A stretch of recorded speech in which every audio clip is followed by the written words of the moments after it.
Meanwhile, directed by Catherine Gund and actually a bunch of other people, but I just listed the first one on the IMDb. So maybe Greg will give you a full listing of everybody who's in this movie. But Catherine Gund is the first one that shows up. Includes people like Ivy Young and Nate Lewis, Daniel Alexander Jones, Josh Quint, Julie Vanderhoop. And what do you describe this movie as? This is a really tough one. Meanwhile, is, and I didn't actually look at the IMDb description, but I bet you it's something like an art installation meets social activism meets documentary, some version of that. What you've got basically here is not a it's a documentary of sorts. They're real people that are living in the world, living their real lives. Most of them are artists or poets. Almost all of them have something to do around the Black experience in America, activism in America, expressing the life of a Black person trying to be especially artistic and creative in America. And in that way, you have kind of historical and more current people represented here. So, for example, Ivy Young, she is older. I think she's a poet by trade, poet writer, and you see her in when they're filming this. I think she's died by the time this is actually coming out. You see that this in the movie. She is, like I don't know if she has emphysema or what her actual illness is, but she has a breathing tube in, and she's talking about various experiences, looking through photos of herself in the 70s and the 60s, recounting experiences, but all at the same time, you're also seeing art. As you can tell, this is kind of loosey-goosey the way this whole thing is presented. And they'll kind of hop around to different people that way. They'll kind of hop back and forth between different people.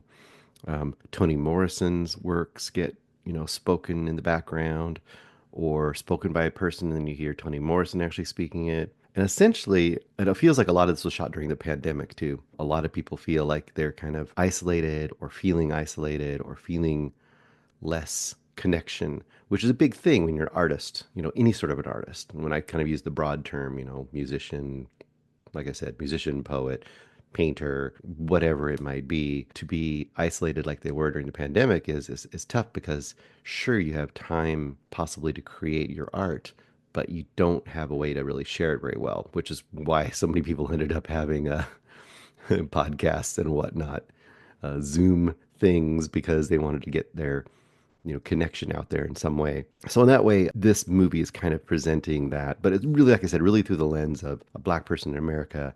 And you think about how turbulent, well, the times are in general, how they are now, but it was very turbulent then. If we all remember 2019 to 2020, that election year, the real George Floyd, you've got a whole bunch of Black Lives Matter stuff. You've got a real upheaval in American social racial politics, which honestly hasn't really gone down much since then and is on its way back up even higher again. But during that period, it was very, very striking, I think. So this movie is just a lot of that. It will work or not work to you based on kind of your interest and your connection to just art in general and kind of watching people create art and hearing them talk about their art or it's not a bunch of like actual performances. It's much more people in their workspaces. Kind of like similarly, I watched David Lynch, A Life in Art recently. I might have the title slightly wrong there, but a lot of that was him in his art studio next to his house, just creating art while he told stories of his life. This has a similar effect, this movie, but instead of one person, you've got I don't know, maybe 10 different people that you kind of bounce around to. So for me, it worked. It was pretty good.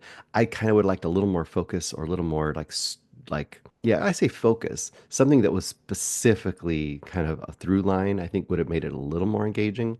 But overall, I was engaged by it because I like art and artists and, watching them create stuff is always kind of interesting and somewhat inspiring.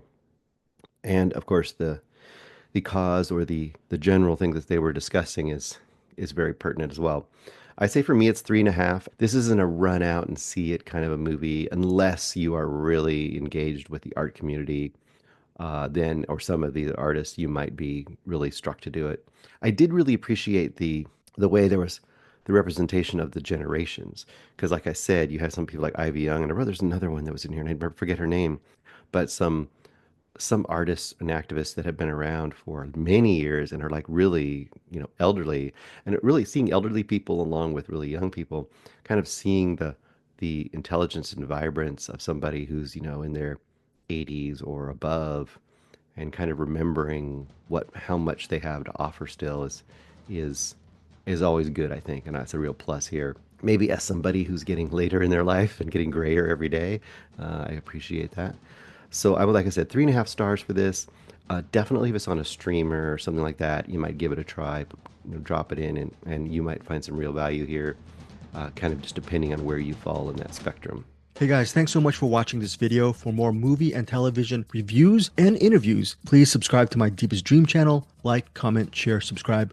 And as always, thanks so much for your support. Take care.